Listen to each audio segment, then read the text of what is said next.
There we go. There we go. Welcome to Tea Time with Bunky, everybody. I got a message from Dan already. Wait, wait a minute. I just don't want him to think I'm ignoring him. Wait a second. Uh, Smiling for Dan. That was his message. Hi, Dan. All right. I would like to thank all of my Tea Time with Bunky followers and subscribers. To everybody that's viewing Tea Time for the first time, I welcome you. I'm reminding you to like, share, follow, subscribe, tell a friend, tell a friend. Remember, I'm also on YouTube. So if you missed this episode, you can always go back and watch it on YouTube. You can always go back and watch it on Facebook. But make sure you like it, send an emoji, comment, interact with me and Abby. The new logo in the background. Credits go to Miss Dana Williams of Heavenly Divas Custom Tees. She made this for me. I didn't ask her for it, but I love every minute of it. Tonight's show. Let me get out of this.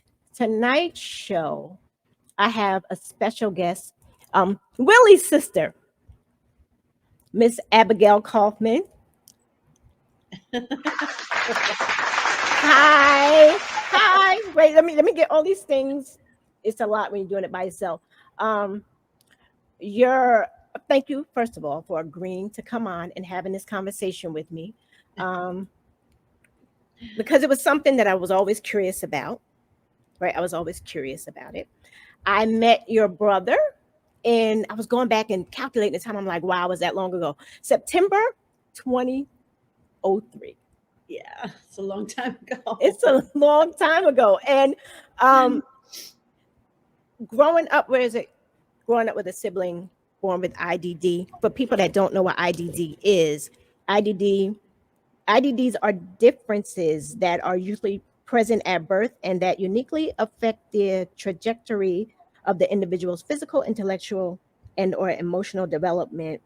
Many of these conditions affect multiple body parts or systems. So, Miss Abby, before we get into Willy, Okay. tell the people a little bit. I love you, brother. Tell the people a little bit about you. You don't mind. I don't mind. Well, first of all, I want to say thank you, Kenitha. First of all, I know you as Kenitha. I didn't know your nickname was Bunky. Yeah, my whole life. No. Oh my God, I had a feeling like this hour was going to be a little emotional anyway, but like hearing Here Comes the Sun, which, you asked me what song you wanted to play, and I didn't realize I was going to have such an emotional reaction to it. My understanding is that song was playing on the radio when my mom brought me home from the hospital after I was born. Mm-hmm. I obviously don't remember that, but ever since my mom passed, when I sort of randomly hear that song, it really brings up some emotion. Aww. And well, obviously, in this context, I'm often referred to as Willy's sister, right. Which honestly, like, that's always been one of my greatest honors in life, to be Willy's sister, and also certainly a big challenge as well. And as a more historical reference, I mean, we come from an age. I mean, Willy is about to be, well, he's 57 now, and I'm just turned 56. We come from a time when someone like Willy was called mentally retarded, right? Which is a term that's no longer used anymore. Right. We don't actually know that Willy was born this way. Okay. I'll explain a little bit more about that later. But so I mean, usually when I refer to Willy, Willy as having a condition, I usually just say developmentally disabled, which nowadays it seems to be the lingo that's used. So anyway, about me, you already know I'm 56 years old. So what else do you know? I live in Manhattan. I live in my mom's apartment that she left to me when she died. I currently work in the fitness industry. I'm a yoga teacher, but I also am a personal trainer. I'm working specifically right now towards working with women in perimenopause through menopause. Mm-hmm. So just putting a plug in there. I know quite a bit about that. So questions about that. But I worked in the restaurant business for 30 years. I have a social work degree. I have a restaurant management degree. So I've done a lot of Louder. different things. Mhm. Growing up, I helped clean up my father's flea market on the corner of Canal Street and Grand. So I mean, I did like a lot of different stuff. Sort of like been a bit of an entrepreneur slash hustler all my life.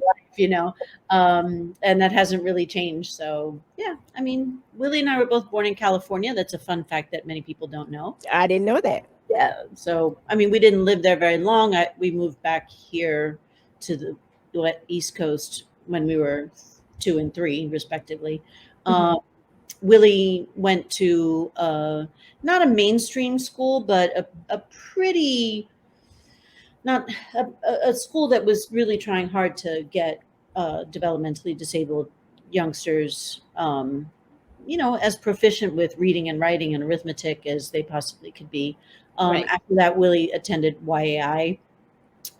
So at that time, I was going to Bank Street School for Children, and there was a after school program at Bank Street for Willie and some other developmentally disabled kids. So I mean, we had quite a bit of interspersement. I had friends of mine who had brothers or sisters that were going to Willie's school, that kind of thing. So they were pretty integrated relationship. I mean, we grew up like almost like twins. I mean, if you saw me walk in the door, you saw him walk in the door, like, oh, they look exactly like each other. So, So you always knew there was a difference.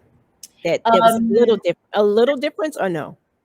I think that, when you just grow up with it, I don't think you're Right. so aware of it until later on. I started becoming more aware of, let's say, differences about Willie, probably more from neighborhood kids. I mean, like That's amazing. Willie early on developed a very significant overbite, Mhm. which actually was a malformation of his jaw. Okay. So kids would make fun of his jaw because he had Mhm. such a significant overbite. And I would, get in their faces in the middle of the street. And, yeah, I'm a Leo, so I'll jump, I'll jump and talk. Um, so I didn't really start noticing that much of a difference until that sort of stuff started happening in Mhm. school. I mean, I knew the school that he went to was a different kind of school. Mhm. I knew some of his friends were, super hyperactive or screaming or whatever. Mhm. Willie's never been that type of a person. No. But as I say, when you grow up with it, I think also because I'm a little bit younger. Mhm. It's just what you know. It's what Right. you don't really have that much of it. And my parents didn't know. I mean, our parents split up when we were both very, very young, but I was 5. But so by the time I was beginning to move around as a child, say like 11 months old, Willie technically should have started talking, and he really hadn't started talking. You know, Oh, but I okay. can promise you that if you saw pictures of Willie, and I should have sent you a couple. If you saw pictures of Willie when he was a little kid, you would look at him and say, "There's nothing wrong with this Yeah. child." 'Cause yeah, I went on your page, of course. It's sort of pictures, and yeah, you would Me. never you would yeah, it was so cute. Yeah, you would never have known there was a difference. Um, I so mean, yeah, he was actually super duper cute, like he was huge. reddish, And reddish. he's handsome now. Willie's handsome. He always was. He's Yeah, getting well, that that's your brother. pattern. No, but quite honestly, I mean, I treated him. He's my only full sibling. He and I grew up together. Right. It's true that my father has other kids, but they're much younger than we are. We didn't all grow up together. So my experience really is that of a single sibling with a Mhm. developmental disabled brother. Um, and uh, I mean, if he didn't do what I wanted him to do, I'd beat him up. Right. I mean, like I Sibling. didn't spare him any special things just because he was different. I mean, Right. but at the same time, at a relatively early age, let's say about 12 or so, I started like babysitting him.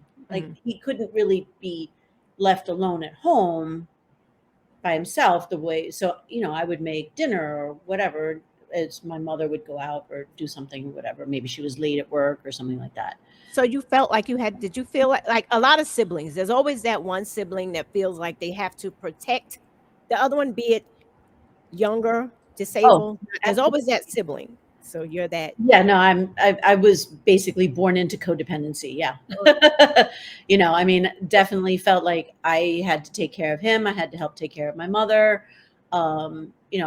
Willie has what some people would call like some kind of a speech impediment kind of Mhm. thing. So I a lot of times had to translate if my brother was talking to somebody and they didn't understand what he said. It's like I had to translate and say, well, Willie's trying to say this. I Right. mean, even now I still have to do that sometimes. So Did you ever feel did you ever feel like you didn't have your own identity? Like, were you always Willie's sister? no, no. I mean, one of the things, and I'll definitely give that um, to the fact that my mother very, very, very much wanted to make sure that I didn't feel, you know, responsible for Willie or saddled with Willie or anything like that. Mhm. Especially in my, teens and 20s when teens and 20s want to go out and do stuff, she didn't want me to feel like I was stuck at home having to take care of him or anything like that, or that, uh,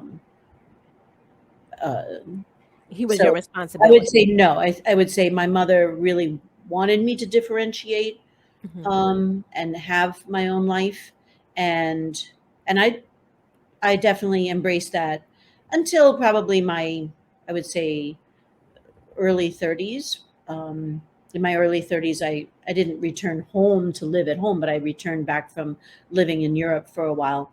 And I think I took I sort of rekindled all of that, like wanting to be back in the fold and be more. But by that time, Willie had moved to New Hope already. Right. So, I mean, See, I was gonna that was ask when another did thing. he go?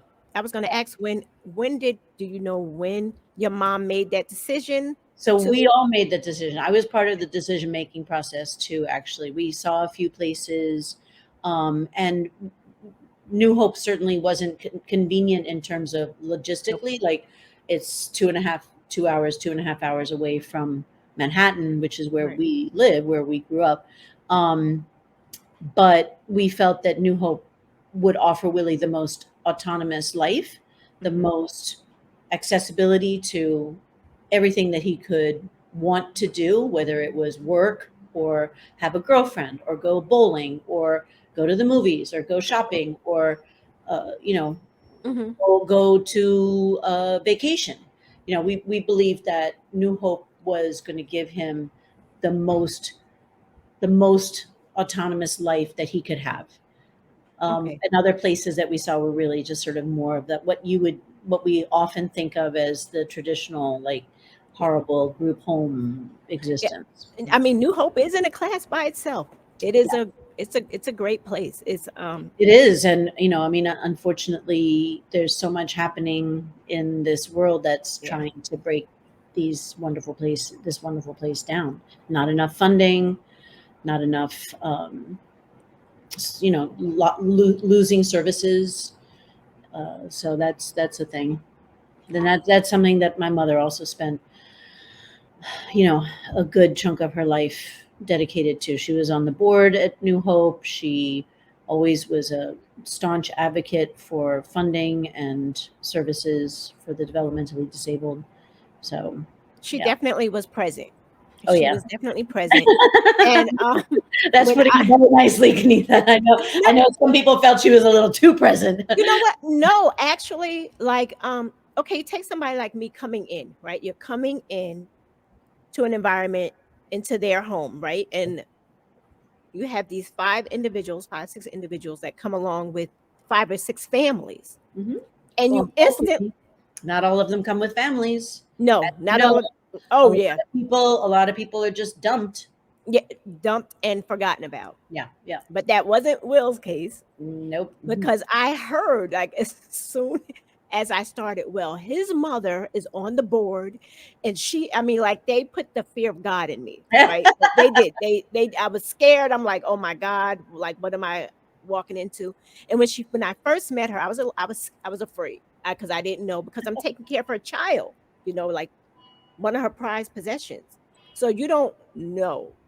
But let me tell you. as I got to know her, I was like, this woman is so cool. Like your mom had this vibe.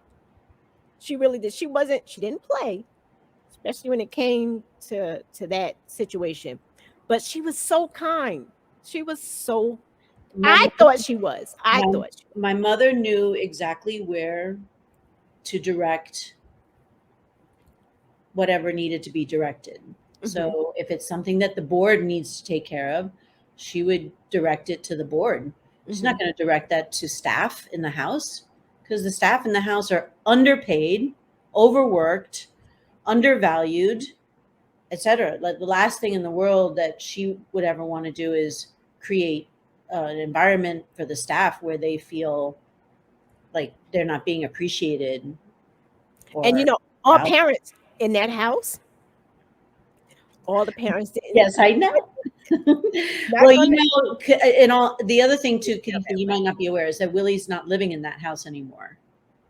He No, was moved onto campus, so that's a whole other ball of wax that we can get into. no, because I left there in 2015, but I was at another house. No, Um, this is super recent. This happened like 2 months ago. oh, we got to talk about that Yeah, yeah. after, outside of the show. Outside, Well, I outside. mean, this what so this we're already, we knew we were going to go in several different tangents, but this is like life today. It's life today is without my mom. I live in Manhattan, I work in Manhattan. um so I don't go up to Hurleyville or Fallsburg, any of those, that vicinity very frequently. Right. A little aside, here's a fun fact. I was 45 years old before I got my driver's license. Okay. But Um, you didn't need one in the city. no, but my mother was like, you have to be able to drive up to Willie's. And I'm like, but I don't want to. Anyway, the I ended up getting my driver's license. I drove mom many times up there, but honestly, once she died, my co-pilot was gone, so I feel like I just don't feel comfortable driving up by myself. And I take the bus sometimes and go up there, and I have very wonderful people who are great supporters of mine up there who Mhm. will, pick me up from the bus stop and drop me off at the main campus, if need be, right? Right. But mom, you know, mom's passing. So mom died November 21st, 2019. And staff was nice enough to bring Willie down to the hospital to see mom before she passed, and nice enough to bring him back. We took our cues from Willie, like, do you want to stay? Do you want to not stay? Um, and he wanted to stay overnight. I think he thought we were going to be having like a party or something. Mhm. Um, like it's interesting to sort of like try to interpret what Willie might be thinking. And as even though I'm his sister, I'm kind of like, I don't always know. I don't really know. But I think, for him coming here to the city, it's like party time. Right. And even though, obviously he saw mom in a hospital bed in a hospital, I think he thought, oh, staying overnight. Yay, we're going to party. uh, So he Meaning didn't have ice cream and cake. he So didn't that, really understand. well, I this is what I think. So just to wrap this piece up, um, he left the next day. Mom died 2 days later, and before he left, I said, because this was right before Thanksgiving, I said, Willie, before when you come back for Thanksgiving, because he was going to come home for Thanksgiving, mommy's probably not going to be here. And he's like, why not? And I'm like, because she's probably going to die. And he said, oh, so like to me, when somebody says, oh, and it's my brother, it's like they're processing this. Right. They're still processing this. Right. So mom died that Thursday. And then, Willie came down Thanksgiving. I right away went into like Abby mode, contacting house managers, all staff, la la la. Like, our mom just died. Keep an eye out for Willie, having like Right. crash. So in addition to being developmentally disabled, Willie also has bipolar disorder. So he has these highs and he has these lows, and it's spiraling and cyclical and all kinds of stuff. So I went on high alert. Well, it turns out Willie was like fine. He was fine. He was in, I don't know. I mean, I don't know if anyone has ever read this book called My Year of Magical Thinking, which was by Joan Didion, but it's almost like he was in this magical thinking place of like, oh, whenever I come down to the house, mom's going to be there. Oh, wait, right. That's right. Mommy's not going to be here. But I think, and I had the same feeling too. Like I would walk into the house kind of thinking I'm going to see mom on the sofa and she's not there, Right. So I think for that first year, and don't forget, we also had COVID too. Right. So there was that too. Oh, that's rough. The year, basically the day, almost a year to the day, Willie was here because it was Thanksgiving time again. We went for a walk. He was going to be picked up to be taken back because Willie used to take the bus, but Yeah, I was going to talk about that with the buses and. he couldn't take the bus because of COVID. Okay. So somebody was coming to pick him up to take him back, and I can swear we were taking a walk and like his face just shifted. Something suddenly shifted. And I think that's when he just like finally realized that mom was definitely not coming back. And I also think that this is when we knew this day was going to come. He has taken lithium for 30 years to control his bipolar, which is a miracle in and of itself because most people can only take it for about 10 years. It worked well for him for 30 years. And then I think that was the day that the lithium and that started a whole spiral of hospitalizations, massive and very fast weight loss, kidney damage, all caused by the lithium, which, right away, I'm sure that, the feelers are going out like, well, why would you put him on that? And the thing is that when you have somebody who is developmentally disabled, I'm going to speak for my brother. Mm-hmm. When we made the decision as a family, I mean, you have to understand that Willie was leaving campus. This was before he lived in the house with 4 other people. When he first lived there, he was leaving the house and just walking on the road, in a sort of bipolar delirium. Oh, wow. Okay. So, that road. That road, yes. People drive down that yeah. right in front of the campus. That road is very treacherous. It really is. He was diagnosed with the bipolar, I presume at that time. And that's when the lithium use started. And we always knew from the very beginning that lithium has a shelf life. There's only so many years that you can take it, and then you have to be transitioned to something else. Every time we tried to transition Willie to something else, it was a disaster. So that's why he ended, and we had to weigh the benefits of, is he going to be stable now? And one day, we don't know when, have a medical problem due to this, or are we going to just risk him getting killed on a road because he's, in this manic state, right? So we made the decision to keep him on the lithium. We did try many times to try and take him off of it and put him on something else, and that didn't work. So that came to November 2020, where I saw this thing happen. I alerted everybody. Everybody else said, oh, no, he's fine. So for 6 months, November to June, I kept saying, there's something wrong with him. There's something wrong with him. And everybody kept saying, no, he's fine. He's fine. He wasn't fine. He ended up in the hospital 3 times, kidney damage caused from the lithium.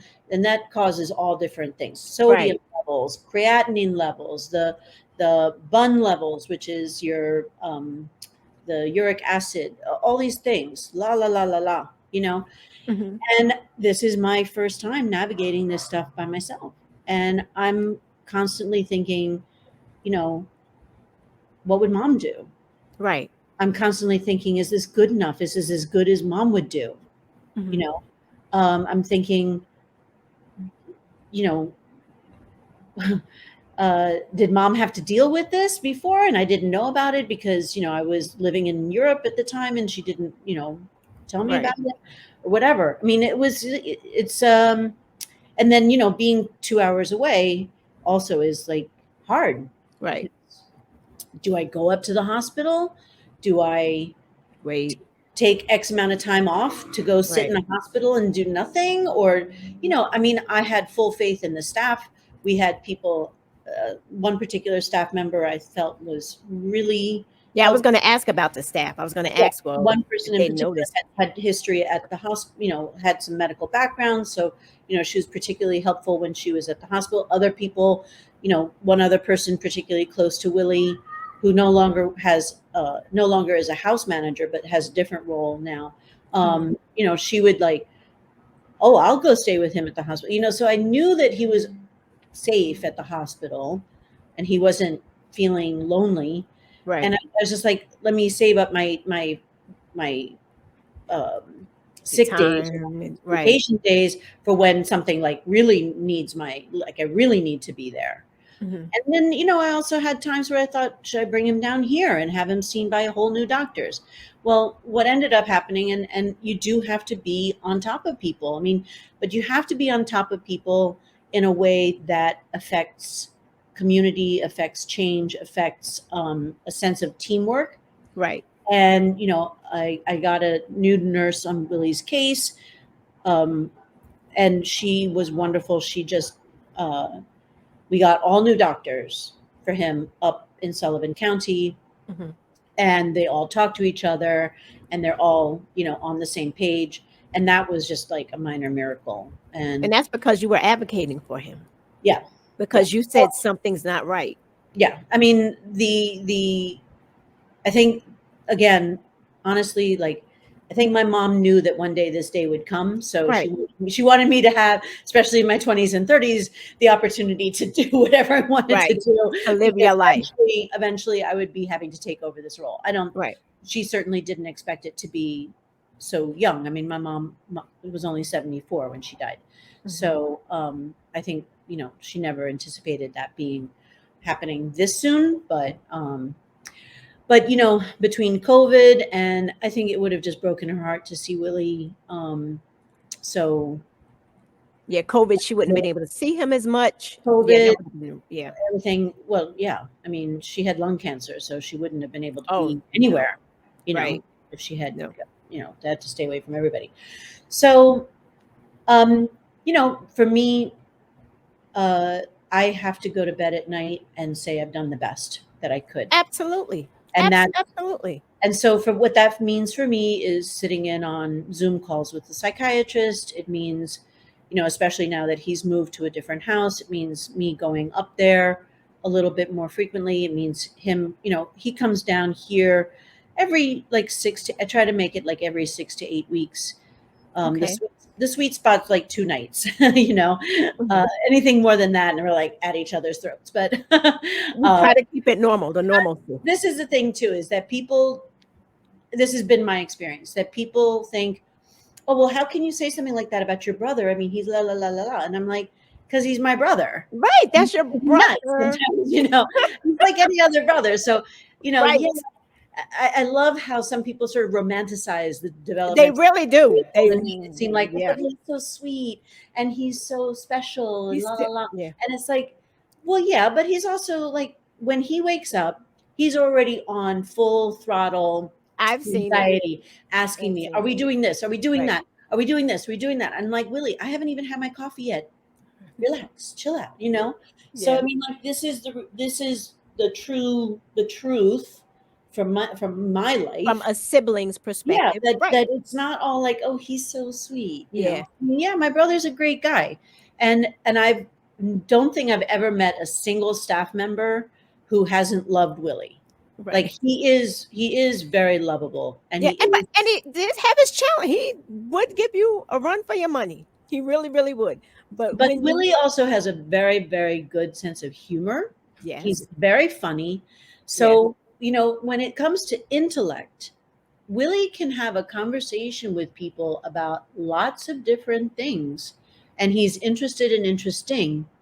You know, just because his handwriting is bad, or he doesn't have, like, he can't drive a car, or his reading level is that of probably like a 5-year-old or something like that, doesn't mean that the wheels aren't turning there. And just so everybody knows, Willie votes, okay? Yeah, he So does have house votes. Yes, absolutely. Well, he's in he a different votes. house, but yeah. You know what? When I say he's so sweet, it's because I knew all the people in that house, right? I knew all the people in that house. It's all in the upbringing because he's very kind. That's the thing. He's not. There are moments he could have been very, very mean. He could have been very, and he would go a little out the box. But in my mind's eye, it was justifiable. Each time I would see him, it would be justifiable. I would see him always apologize. He would feel sorry for the things that he did. That's why I say he's so kind and he's so sweet. And Because very, very thoughtful and sensitive. yes, he Yeah. this wasn't intentionally mean or bully like. That's just not Will. No. It's not. So that's why I say I think that's why we had a relationship until I would see him. Oh, he loved you. It's like, and I'm sure if he saw you, be like, "Oh, Kenitha." yeah, and I would be like, Willie! I would that high pitched voice in the middle of Walmart, Willie, and he would look, he'd be like, "Oh, Kenitha." I'm like, how you doing? So yeah, he is very sweet man. And like you said, people romanticize what people with disabilities are because I've heard things like, "Oh, well, you're an angel because you work with them." No. They can get just like any other person. You're with them for hours upon hours. They can get on your nerves just because it becomes a family. Yeah. But it becomes a family. Well, as you know, he had a contentious relationship with one of the housemates. Yeah.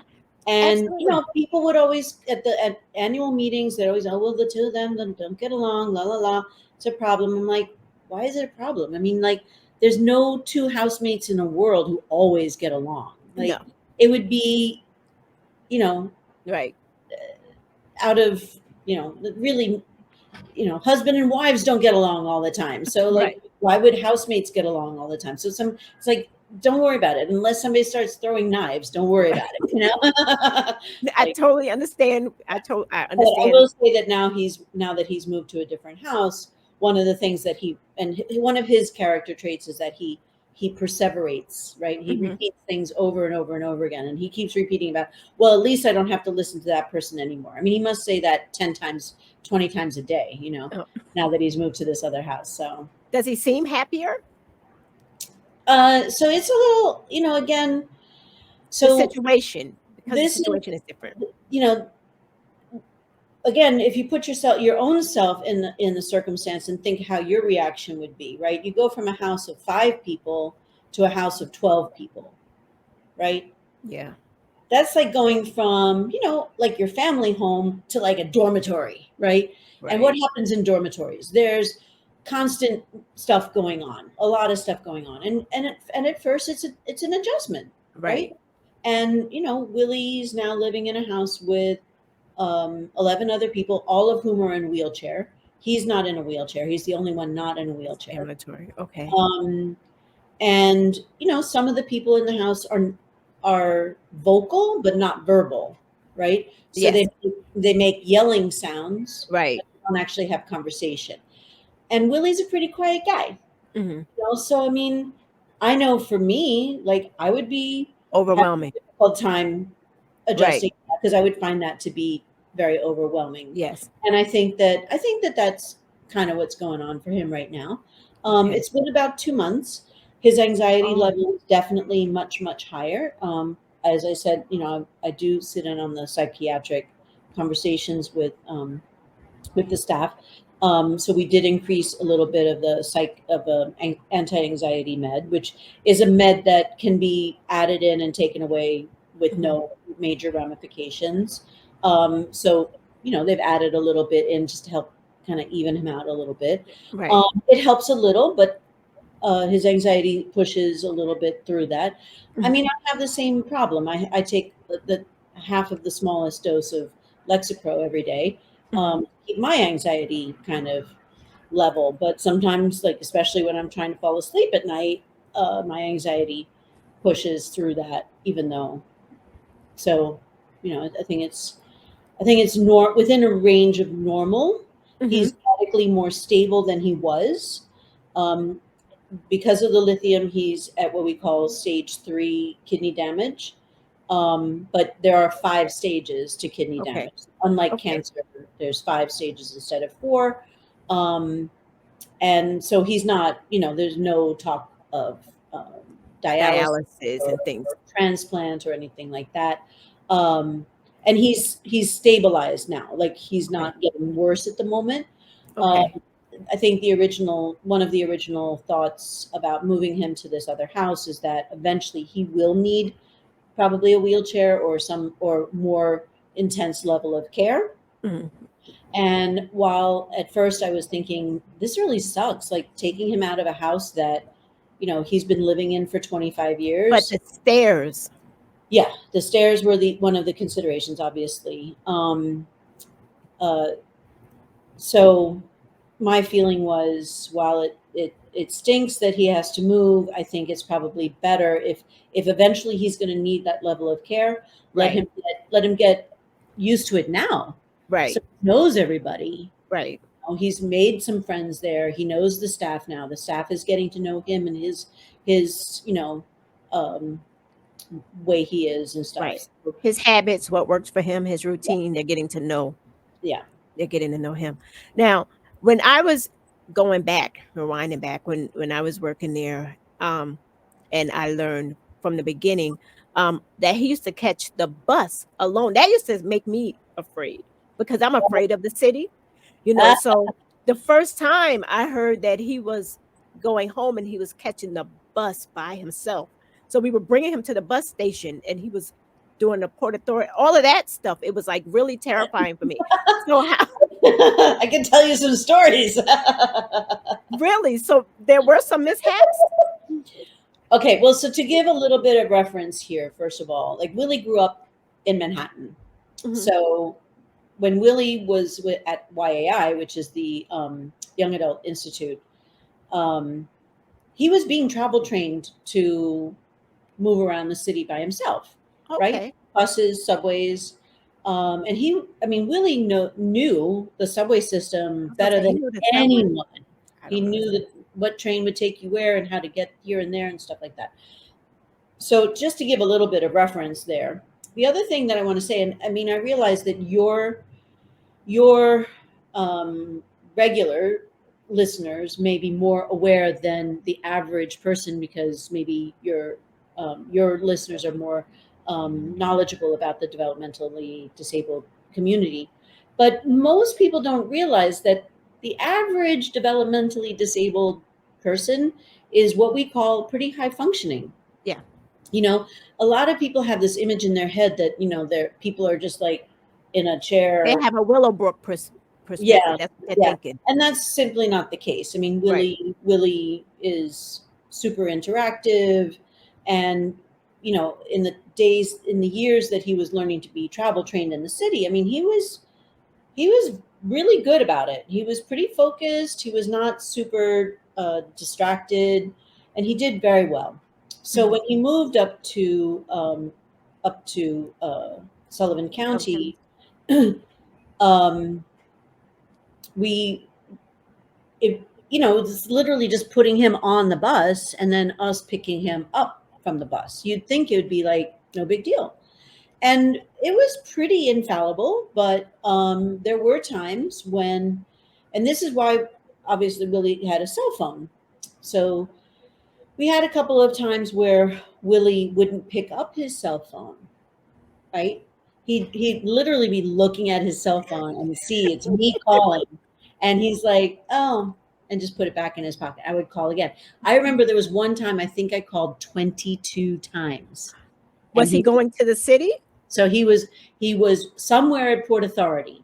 Oh my God. somewhere at Port Authority. Because the thing about Port Authority is that while there is a usual gate, it isn't always the same gate. So sometimes they have to disembark at a different gate. Now, how do I know that?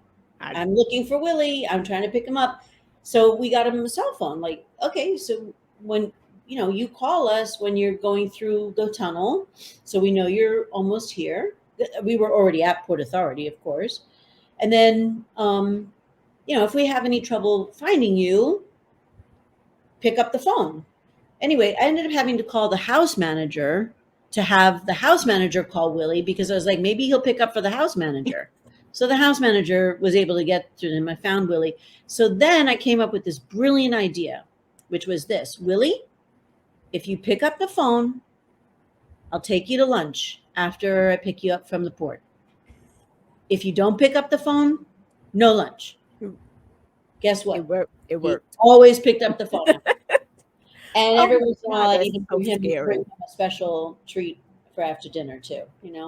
That, oh, Willy, you did such a good job. So Willy is highly motivated by food.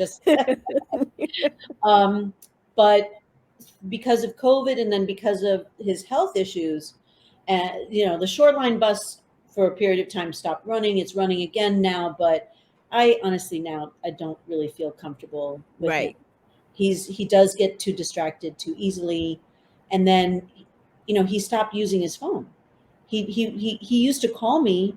Now he doesn't call me. Did he So, say why? oh, I forgot. It's Yeah.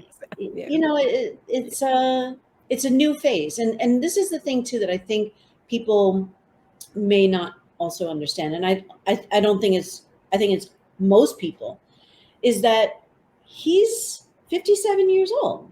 Right. He's People getting older. change as they get older. I'm 56, and although I look amazing for my age, um, uh, I've definitely changed a lot. Like, I'm not 20 years old anymore. I'm not 30 Right. years. I'm not 40 years old. I'm not even 50 years old. I'm 56. It's like, and quite honestly, over the last 2 years, maybe 3 years, maybe since mom died, I feel like he aged an extra 5 or 10 years. Hmm. So I read a statistic not that long ago um, that the incidence of dementia in the developmentally disabled is much higher than It's in much higher. much higher. Right. And I don't think that Willie is having that. His Right. long-term memory is amazing. I think for him it's more that he's anxious and very distracted, Hmm. but I do think that it's just not worth it to me. The Yeah. headache, At the risk. heartache, the Right. anxiety. If he's coming down every 6 or 8 weeks, I can afford to have somebody bring him down and bring him back. It's not that I'm made of money or anything, Right. but the peace of mind is worth it to But have. that's more than a lot of people still. A lot of people don't go home like that. You're keeping the normalcy in his life, which is very important, for people like Willie. Well, that first year, I thought, oh, I'll keep everything the way mom would do it. You know, Thanksgiving, his birthday's the week before Christmas, so Thanksgiving, his birthday, Christmas, you know, New Year's he always spent up at New Hope anyway with his girlfriend. So, um, but all the holidays, birthdays, etc. I tried to do it exactly the way mom did it. I thought that would be better for him, and it wasn't until later that some people, whose opinion I respect, said, well, maybe you should just done what you wanted to do and like let him have a new experience. And I was like, oh, I didn't even think of that. To me, it just Mhm. was the obvious choice was to have a continuum of experience. But, now I'm being a lot more assertive about, yeah, we're not going to do that. No more big Christmas trees. I mean, I don't really care about my birthday. Ever since mom died, I don't really care about my birthday. I mean, my mom, I had to rush her to the hospital on my birthday the year that she died, and I almost lost her on my birthday. So to me, like, I don't really, it's not a birthday without her. um But Willie still thinks it's my birthday, so and he never hesitates to tell everybody that I'm going to be 56 years old. You can always rely on Willie to tell everybody how old you are. So be careful how old you tell. But it's I'm starting to find my pathway with him. I mean, Mom used to always hang up the phone with him saying, "Good, be a good boy, have a good time, I love you," and I continued that little thing, even though I'm kind of like, does that disturb him? Does that make him happy? Should I just say something else? Like, and the honest truth is, there's no right answer. There's no wrong answer. I think it's just follow your. I have to follow my gut. On how to deal with him, right? Yeah, I mean, just how we continue life without Mom, right? Because he's grieving too, just in a way you don't know. And definitely, I mean, for him, there's a death cycle. So if he says, oh, I miss Mommy, I say, yeah, of course you miss Mommy. Well, why? Well, because Mommy was our mom and we loved her, and we're going to miss her all the time, forever and ever. And then he says, well, I miss Granny too, or then he starts the whole loop of people that, that he knows that have died, which I think is also anxiety. And I think, like, who amongst us doesn't have anxiety about dying? I don't know. I have anxiety, period. Just yeah. So I mean, like, yeah, so it's just like we're what differentiates us are a few IQ points. People don't know that, like, somebody in Willy's range of developmental disability probably has an IQ around 70 or so. Below 40, you can't feed yourself. People don't realize that has something. It's not an intelligence quotient per se. It's that it's part functional. I didn't know that. If your IQ is so low, you're at a point where your brain function is not able to do anything for you, right?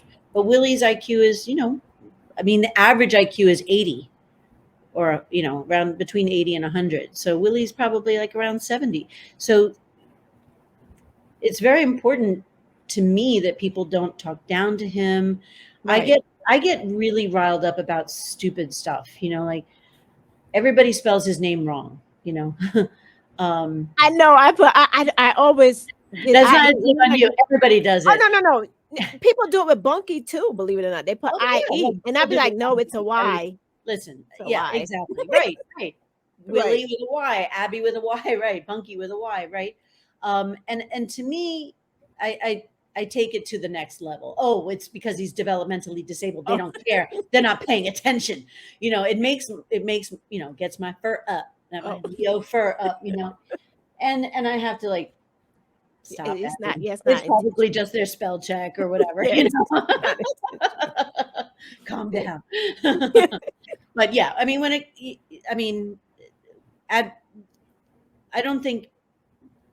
I don't think the average person realizes how much time my mother spent of her day-to-day life advocating for Willy and for the other developmentally disabled,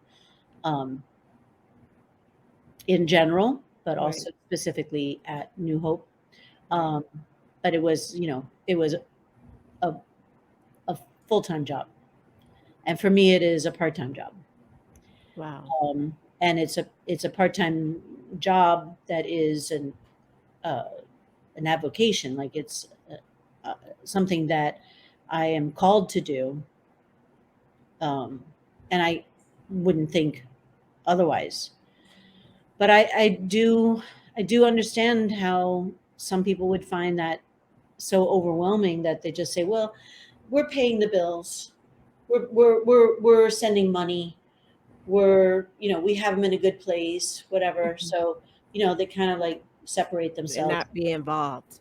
I mean, we all know that there are plenty of stories throughout history of people, right. Throwing check putting their schizophrenic children away, putting their terribly deformed children away, or whatever, so that, they're safe, but they don't have to see them. They don't have to take care of them. It's just, And Sad. I can understand I can understand it. You know, I can viscerally sense how it would be to like just say, okay, Willy's okay, and just pretend that I don't have to do anything. Right. But That's not who you are. it's never been the way I have Yeah. been, and certainly it's not the legacy of my mother to be that Right. way. And Right. anyway, I like being with my brother. I mean, the fact of the matter is that without the lithium, he's very different, and I miss him. I miss who he was when he was on the lithium, because to me that's my brother. You know, and where he is right now is not the same. You know, and you know he's incontinent, so you know there's a lot of cleaning up. So Mhm. that also interferes with what we do. Like we used to go to the zoo. We used to go. I took him to London. You know, Really? yeah. I mean, but I can't even imagine doing that right now because there's No. just a lot of cleanup. I mean, Right. overnight, 2, 3 times, complete change of clothes, complete change of everything. Mhm. And yes, he does wear protective garments. Right. That's everyone's first question. I'm like, duh, yeah, Is he wearing? Well, of course. I mean, yeah. he's always had some level of incontinence, but Mhm. right now because of the kidney damage, it's even more Right. significant and uncontrollable. And they're trying to stabilize him medically with He's the pretty, meds. he's pretty stable now Okay. medically. You know, he's not going to get better. Like the kidney damage is not going to get better. Right. But right now it's holding steady at 3. You know, Well, let me ask you because we're like running on time. And you know what? And I probably would have had a lot more views at this moment. But what happened was when I played Here Comes the Sun, and even though you put the disclaimer on, like that's where all of the videos, where all of the music, yeah, yeah. the copyrights, they're gonna hold it for a couple of minutes until then they're gonna release it. And that's the craziness of it. But let me ask you, how are you doing with all of this that's going on? I mean, like the loss of your mom, who was I'm a doing better. I saw an interesting visual yesterday about grief and about like these jars, right? So grief is this ball, right? And at first the ball is in a small jar. uh-huh. Then time goes on and the ball is the same, but the jar gets a little bigger. And then you go a little further and the ball is still the same, but you get a bigger jar. It's still a bigger jar. You know, for me, that first year I just walked around like half a person, you know, Mhm. like half of me didn't exist anymore. Um, on the anniversary of her death, the first year, I kind of felt like a little bit of a lift. And of course, you know, I mean, anyone who's lost someone super close to them, whether it's a parent or a partner or a sibling. And that's been one of the things that I've had to deal with over the last 2 years is is my brother going to die? Because he was certainly at a very critical point at one point. Um, so, you know, grief is not, it doesn't really go away, but Right, it doesn't. to me the visual of the jar get it, like my life has gotten fuller again, so the grief Mhm. is still the same size, but Right. the jar the life is bigger. So um it was a big adjustment. I live in her apartment, um which, you know, I was going Constant to live in her reminders. apartment before she died to help take care of her, but then she ended up dying before that happened. Um, so that was a bit of a weird adjustment, but it's also like one of the biggest gifts she could have given me. Not only to have an apartment, obviously, but I work 10 minutes from here. So I walk to work every day, you know, Mhm. it's like, which was also a gift during the time that she was sick because, you know, I'd be at work and then I'd come home, you know, so I was able to be with her a lot. Um, uh, some people would say I'm still emotionally unavailable, but I'm probably pretty much like that anyway. I I don't have. There's only so much bandwidth, you know. I mean, I put a lot of my time and effort into work, I am constantly studying. So, as I mentioned at the beginning of the program, I'm studying to become a Sherpa, if you will, a guide, a resource to women who are going through perimenopause and into menopause, Going through that. mainly with fitness, but certainly as a resource for other things. So I spend that's like my big passion right now. Um, and I don't have a lot of time for other stuff. Like, Yeah. um, my self care is pretty minimal. Like, I definitely need to do more self care. I recently started doing a lot of working out with kettlebells, which I love. So I'm kind of getting nice and big muscles again. Um, but yeah, I mean, it's I, It's a process. huh? It's a process. Oh well, I mean, everything in life is a process, right? I guess. I mean, there's everything in life is to be processed. I think um, it's a big adjustment from caring for somebody every day, and then that person's gone, and then you're like, what do I do with my time? Right. But luckily, COVID happened, and I had to like transition right away from live work to online work, and um, uh, so at that point I felt like I was so used to trauma that Wow. the trauma that a lot of people experienced during COVID, I was just like, okay, I'm used to trauma, let's do it. um, Right. so I don't know, I mean, I don't really, i I stay in touch with people, I have close friends. I try to speak to Willie every day, I try to speak to my aunt, my mom's sister, every day.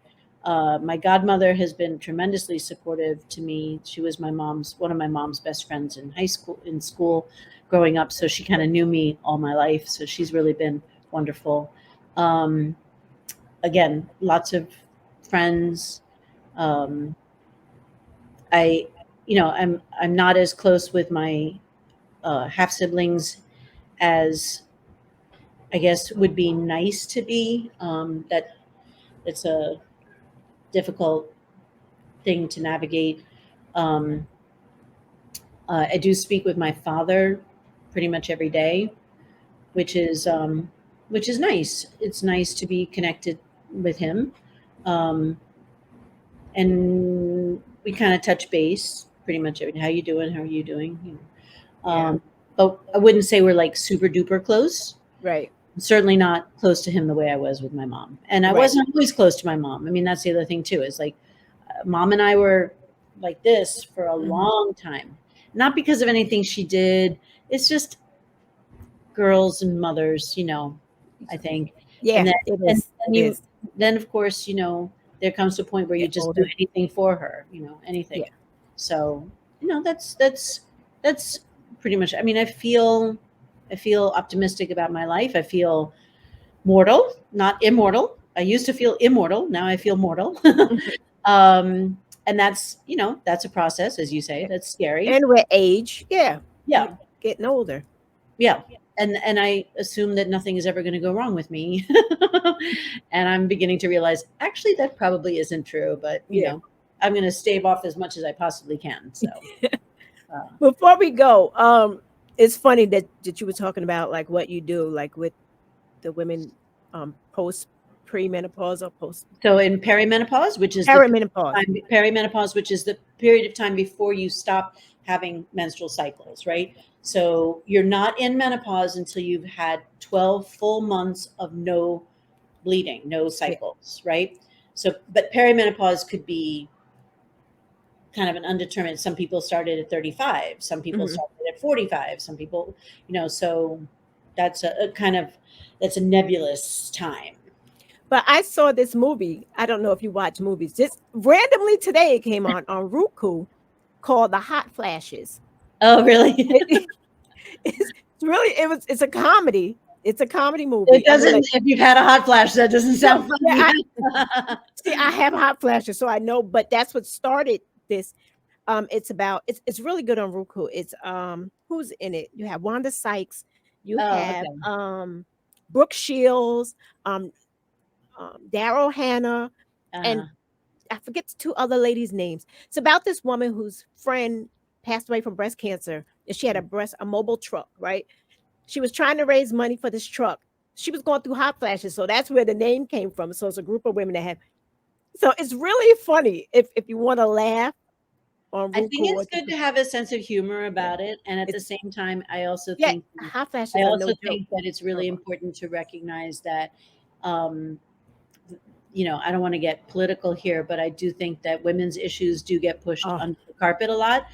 and I think that there's also, I mean, and I'm well into menopause. I had a pretty early menopause, somewhat early, a little bit early menopause. So I'm already in menopause for like 6 years already. Um, I think when I first started going through it, I could not find any information about it. Hmm. I would Google, I would try to talk to family members, no good resources at all whatsoever. There's a lot of resources now. Yes. That does not necessarily mean that they are good resources. So I would caution people, and if you want to talk more about this another time, I'm happy to talk more Women's about. health. Yeah. Yeah. But if you go on Instagram and you punch in, menopause, you will invariably be inundated with bogus crap that's being sold to women looking for relief from Right. their hot flashes, from their vaginal dryness, from their sleeplessness, from their joint pain, all these different things that are possible uh, uh, symptoms of menopause. And all I can say is go to your doctor and get something that is FDA approved if you want to.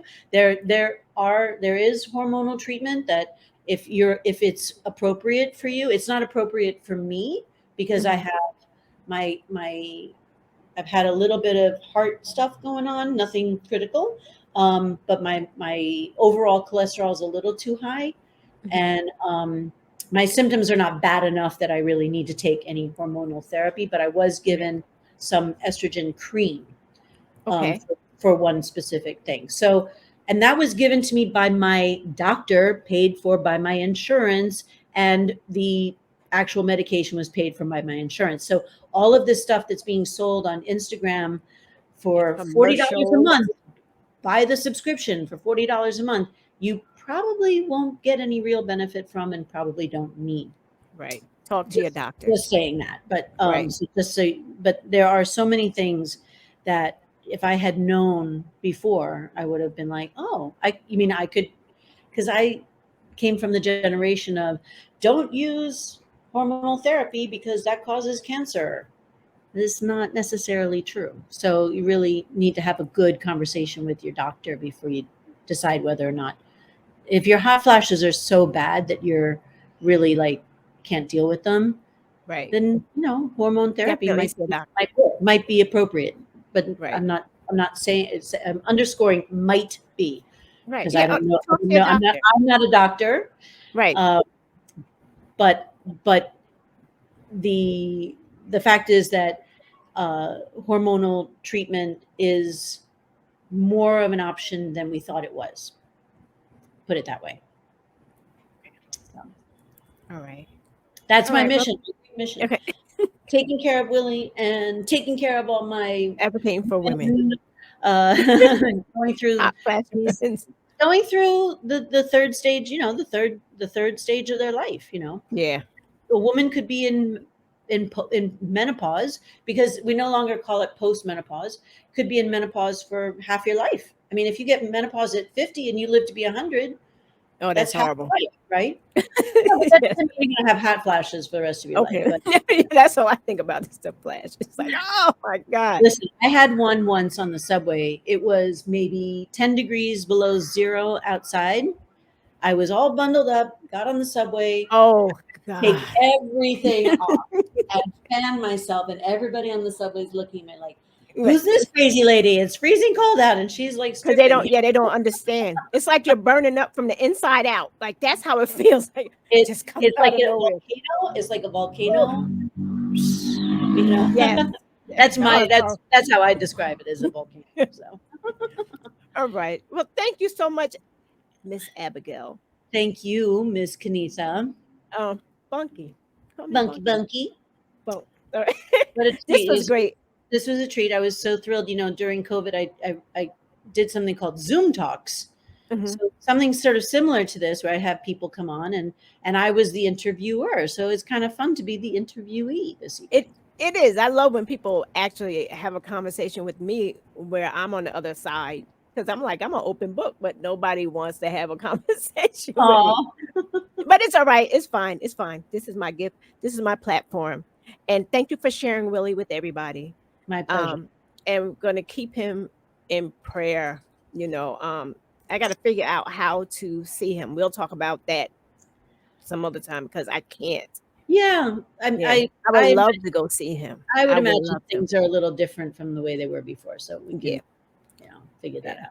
So, but if you talk to him, just tell him Kanita said hi. I will. Thank you so much. All right, Uh, Kanita, thank you so much. All right. You guys have a great night, and we're back to regular Thursday next week. Thank you for Good night. joining us. Thank you. Tune in. Bye-bye. Bye.